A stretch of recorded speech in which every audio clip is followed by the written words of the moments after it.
Shalom and welcome to another in our series of podcasts from Temple Beth Am, a dynamic center for conservative Judaism in Los Angeles. This is a recording of a Shabbat teaching by Rabbi Cantor Hilary Chorny. And this character of Caleb, this character of Chalev, I had a source sheet sent out, but I'm going to read a lot of these texts out loud and have some of them read out loud by you towards the end. So if you don't have the sheet in front of you, you should be able to be a part of the conversation, even listening in. And we're going to start exactly where I pointed out, which is the point in the text when our spies have returned from the land and they are reporting back. And I want us to think about Caleb, this character of Caleb. I think Chalev sounds so silly. I don't know why. When I say it in the middle of speaking in English, it just comes off so funny. So I'm going to say Caleb for the duration here. I think Caleb is a very interesting character. And I think he's interesting because he's not Joshua. So partially that's what makes him interesting. Right? He's not Joshua. He doesn't get Joshua's fate. He doesn't inherit the next leadership position among the people of Israel. Joshua gets the next book. The Torah ends, and we continue with Joshua, right? So Joshua gets the next leadership position, but Caleb has this very interesting role in the argument that immediately ensues when the report comes back and apparently, obviously, surprises Moshe, disappoints Moshe as a leader. Because the idea of having the spies go into the land to report back was not to have them come back and say, let's not do this. But that's just about what they say, right? So I'm going to bookend with us reading in English, and most of the sources we're going to try to tackle in Hebrew today. But starting with verse 25, we read, at the end of the 40 days, this is not in your source sheets, I'm just in the Tanakh. At the end of the 40 days, they returned from scouting the land.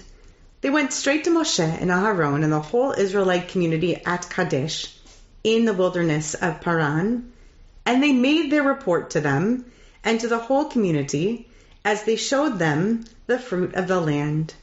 This is what they told him. Interesting singular. Okay, that Vaisapru lo vayomru.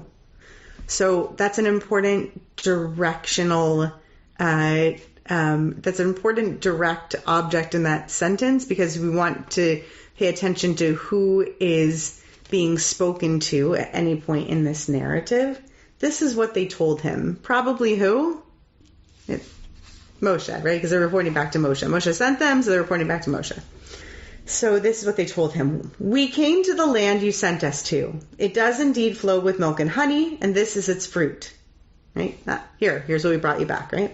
However, the people who inhabit the country are powerful, and the cities are fortified and very large. Moreover, we saw the Anakites there. Amalekites dwell in the Negev region. Hittites, Jebusites, and Amorites inhabit the hill country. Oh, Freudian though, they also inhabit. And the Canaanites dwell by the sea and along the Jordan. That's their report, okay? And then we get this line, which is the first line that I have on your source sheet. Vayahas Kalev et ha'am el Moshe, vayomer alo na'aleh v'yarashnu ota ki yachol nuchal la. Let's pick this apart just a little bit. The first thing I want to say is Vayahas, which while there is some clever debate about it, it ultimately just means he settled them, he hushed them. Where is the place in the text that tells us that the people need to be hushed? Nowhere, right? It's just implied. He calms the people is the text's way of saying, because this is spoken by a narrator. So Vayahas Kalev is there to tell us the people were, it isn't pretty, right? To borrow a line from Hamilton. This is uproar in the camp, right? This is causing a bit of uproar. So that's the first thing, is that we learn from this line that there's uproar based on this report. Vayas Kalev et ha'am. So he's trying to calm the people. El Moshe. This word, El, and El Moshe, the use of El Moshe, is going to stump the commentators. And it's what caught my eye and why I wanted to dig into this verse. El Moshe. What Moshe? What was it with Moshe? Because El is a little bit of a vague conjunctive word here. To Moshe, he calmed the people to Moshe, with Moshe, on Moshe, next to Moshe, because of Moshe. It's not clear. We're going to pick apart 3 different takes on this in a moment. Vayomer, saying, like he said, Alo na'aleh. This is the first of 2 duplicate uses of a verb. Come on, let's go. Let's go up. Let's make aliyah, so to speak. Let's go up to this place. V'yarash no'ota. We're gonna take over it. Ki yachol nuchal. Second duplicative. It is definitely possible. We can. Yes, we can. Would say Everett Fox, the translator. La. We surely can do it. It is definitely possible. He speaks. Okay. So El Moshe is definitely the tricky part here. But I wanted you to hear Sforno's basic take on it first before we just dug into it. And I'm going to read it in the Hebrew, and I'm happy to have you, any of you, leap in from Zoom here, and people may be watching on YouTube as well. I'm happy to have any of you leap in at any time, but I want to pick these apart in the Hebrew because I think they're so excellent, and we'll go through them in the English as well. I want to go through the first part of Sforno and then get to the Sforno on El Moshe itself. So here's Sforno on this first part, on the Vayahas Kalev. Okay. Hishtik et ha'am shehayu matchilim me'az latet kolam kemo she'asu achar kach gamru v'tisak kol ha'eda v'yitnu et kolam. So he quieted the people because they'd begun to raise their voices, right? So he needs to comment on this because, remember, the text didn't tell us that people had been all riled up. So Sforno's saying, yeah, we get it. People started to get all riled up because they started to raise their voices, right? And then Sforno quotes another place in the Torah just a little bit later when people started to raise their voices and cry the whole night. That seems that it is a related verse, like a proof text, okay? To say, this is what our people did. They started to lift up their voices in a similar way. And then he goes on to this El Moshe piece. So why El Moshe in this? Couldn't it have just said, Vayas Kalev et ha'am vayomer, right? He hushed the people saying, let's go. Couldn't it have just said that? Why El Moshe? Why stick that in there? Because he was quieting the people. So why Moshe in that verse? Sforno says, Sheyishme'u ma yashiv Moshe. He quieted the people so that they would hear what Moshe would say in reply. Right? Sforno said, this wasn't about what Caleb was going to say. This is him quieting the people to say whatever so that Moshe would be able to say something. He wanted the people quiet enough so they could listen to Moshe. So Caleb saw his job as what? You all look like a very quiet bunch now. It's 8 o'clock, like Mincha Mariv. That's a tough hour. But if you feel like saying something, you can chime in. What did Caleb see his job as? Because this is only going to build. Larry's going to try to jump in on this. But Larry cannot unmute. Let's see if Larry can unmute. Okay. There we go. Okay, thank you. So I'm reading my birthday present, which is yes. Which is Legends of the Jews. So it says, as soon as this is Louis Ginsburg, who actually is compiling all the different midrashim and the stories, and he says, as soon as the spies had completed the report, Joshua arose to contradict them, but they gave him no chance to speak, calling out to him, by what right dost thou, foolish man, presume to speak? Thou hast neither sons nor daughters, so what dost thou care if we perish in our attempt to conquer the land? We, on the other hand, have to look out for our children and wives. Joshua, therefore, very much against his will, had to be silent. Caleb now considered in what way he could manage to get a hearing without being shouted down, as Joshua had.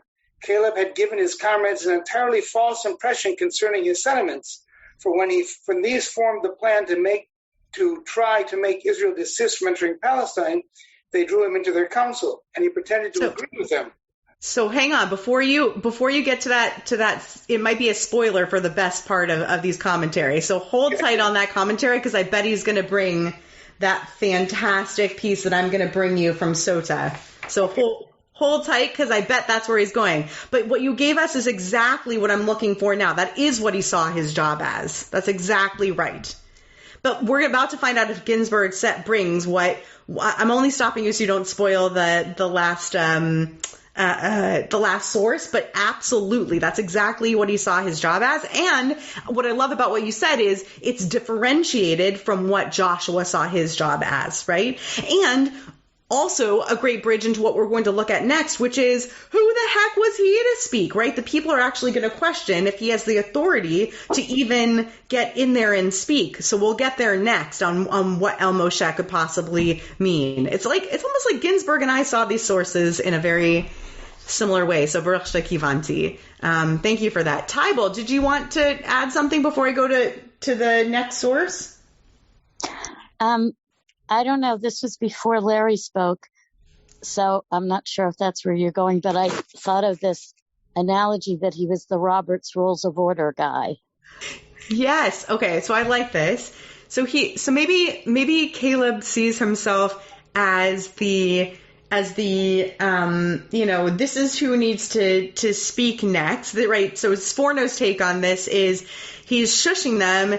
He says, I need to put this motion on the table, right?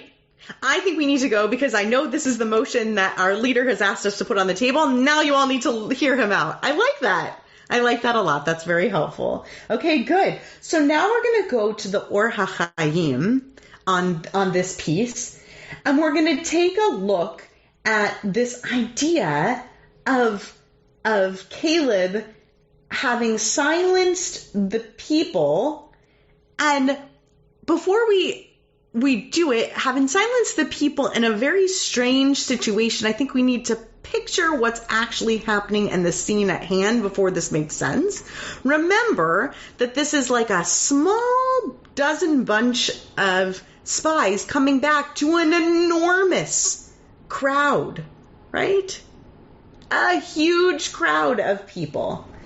Hundreds of thousands of people they're reporting to. This is a huge event that they're reporting in front of. This is not a private meeting by any means, quite the opposite. So, the Or Chaim sees the El Moshe in the verse. This is the inciting phrase. They see the El Moshe in Vayas Kalev et Ha'am.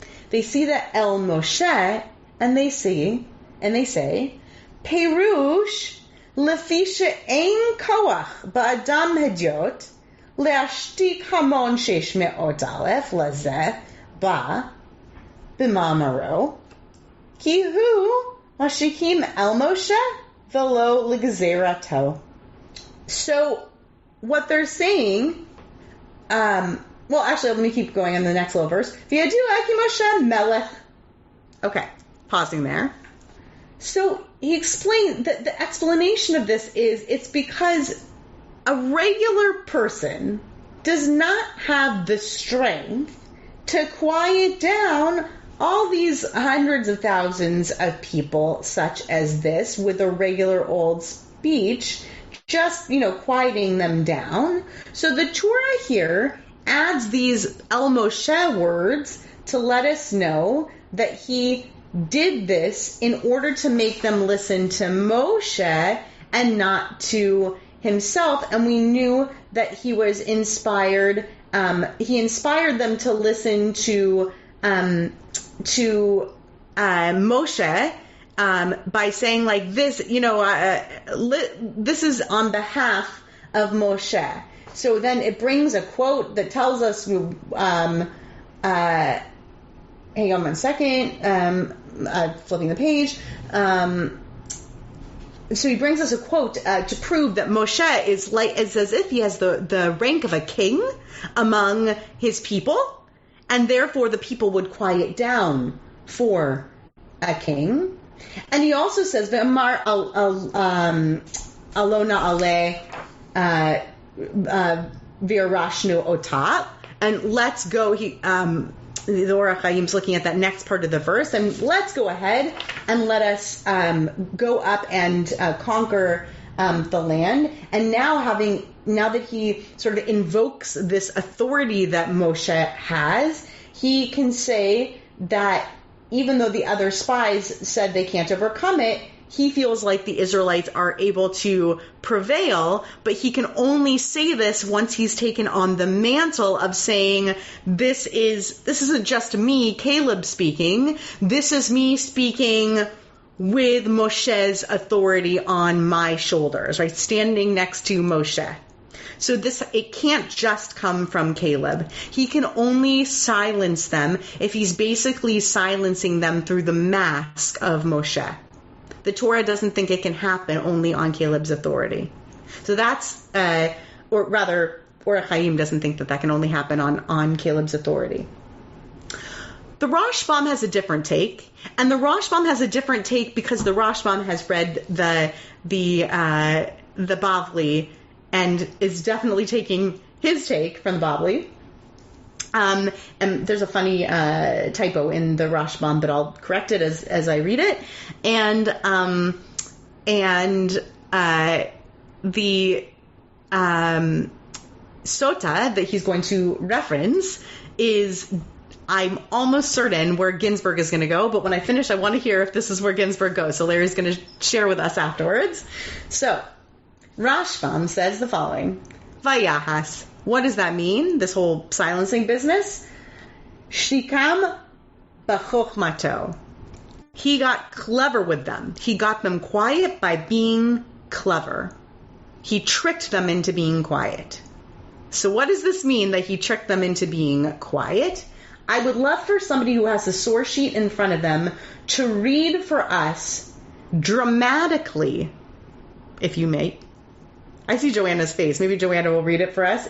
Dramatically pausing in between the three parts that I put here in the English, dramatically, not the Aramaic. The Aramaic's not as clear. Dramatically in the English from Sota 35a, what Caleb purportedly did. Would you do it, Joanna? I would, except that I peeked at it yesterday, but I forgot to print before Shabbat, so I actually don't have it in front of me at this moment. Okay. All right. Otherwise, I'd have you do it. Would someone else like to do it dramatically? Otherwise, I'll do it. All right. I will do it. I'll do a dramatic read. And then we'll find out what Ginsburg has to say. But when I found this read from Sota, I thought, that's such great politics. And it's a great story. Here we go. So the verse states, this is our verse. Vayahas Kalev et ha'am el Moshe. Okay. Rabbi, one of the characters in the Talmud, says, this means that he persuaded them, hesitan, with his words. Because Vayahas and hesitan come from the same root in Hebrew. Okay? So that's where Rashbam, by the way, is getting his chokhmato read. Because it's a convincing, he says, he's not really quieting them, he's convincing. By the way, I love this because I think that it fixes this hushing thing. I don't think the hushing thing actually makes all that much sense because in the pshat of the Torah, right, in the plain read of the Torah, nobody's all that loud or riled up. Anyway, I digress from the story. So, it says he persuaded them with words. Next part. Caleb, he says to himself, if I speak, they will also say something about me, right? Say something bad about me, presumably, and stop me from speaking. He began to speak and said to them, and is this the only thing that the son of Amram, that is Moshe, has done to us? And they thought that he wanted to relate something to the discredit of Moshe. And they were silent. right?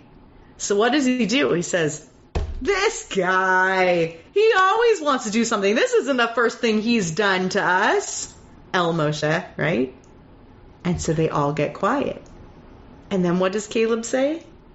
He then says to them, he took us out of Egypt, and he split the sea for us, and he fed us manna. If he says to us, build ladders and climb to the heavens, should we not listen to him?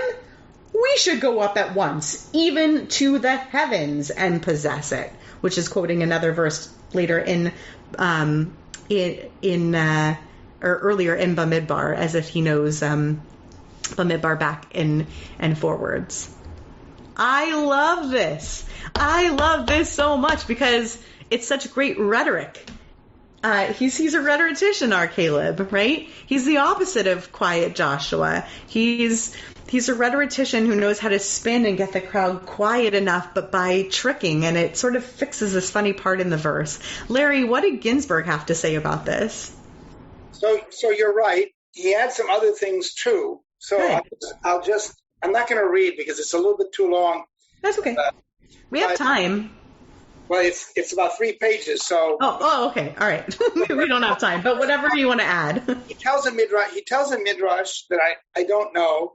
I'm just learning how to use this and go to the index to find the other sources. But he tells a midrash that apparently Caleb had this big booming voice, and we know it was a big booming voice because he in fact saved the spies from the Anakim, from the giants who were chasing after him in some midrash with his voice.